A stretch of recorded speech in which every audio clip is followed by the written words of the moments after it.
உங்கள் வீட்டில் இருக்க குழந்தை 3 வயசுக்கு மேலாகியும் கலர் ஐடென்டிஃபை பண்ண, பேசுறதுக்கு, பென்சில் பிடிச்சி எழுதுறதுக்கு, மற்ற குழந்தைங்களோட பேசி விளையாடுறதுக்கு சிரமப்படுறாங்களா?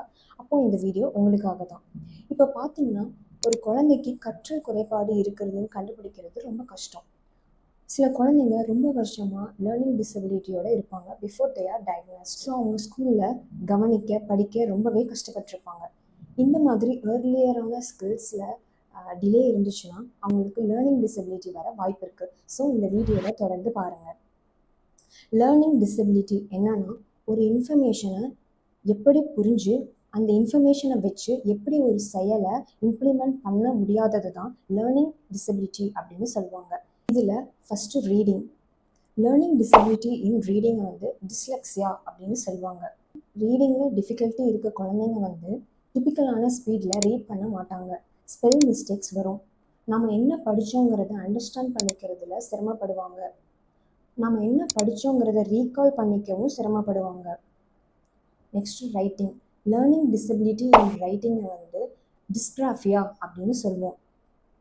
ரைட்டிங்கில் டிஃபிகல்ட்டியான குழந்தைங்கனால ரொம்ப முயற்சி பண்ணால் தான் ஸ்லோவாகவே எழுதுவாங்க. ஸ்பெல்லிங், கிராமர், பஞ்சுவேஷன் இந்த மாதிரி மிஸ்டேக்ஸ்லாம் ஏற்படும். ஹேண்ட் ரைட்டிங் ரொம்ப புவராக இருக்கும். Next one maths. Learning disability in மேக்ஸை வந்து டிஸ்கால்குலியா அப்படின்னு சொல்லுவாங்க. எப்படி ஒரு நம்பர்ஸை அண்டர்ஸ்டாண்ட் பண்ணிக்கிறது and how they relate to each other, இதை அண்டர்ஸ்டாண்ட் பண்ணிக்கிறதுல சிரமம் வரும்.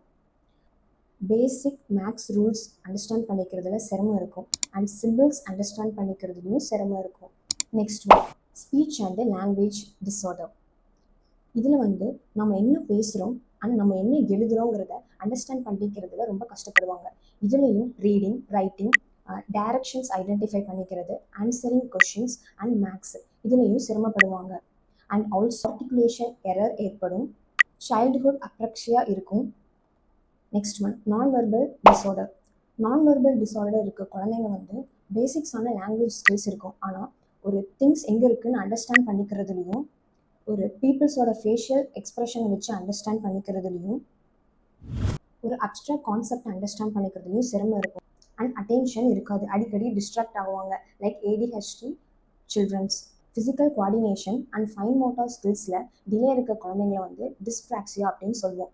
நீங்கள் உங்கள் குழந்தைய psychologist, special educator, occupational therapist, speech and language pathologist இவங்கக்கிட்டலாம் கன்சல்ட் பண்ணிக்கிட்டிங்கன்னா அவங்க உங்கள் குழந்தைக்கு என்ன லேர்னிங் ட்ரபிள் இருக்குன்னு ஒரு அசஸ்மெண்ட் மூலமாக தெரிஞ்சு உங்கள் குழந்தைக்கான இண்டிவிஜுவலைஸ்டு எஜுகேஷன் பிளான் அவங்க அதை ஏற்படுத்தி கொடுப்பாங்க.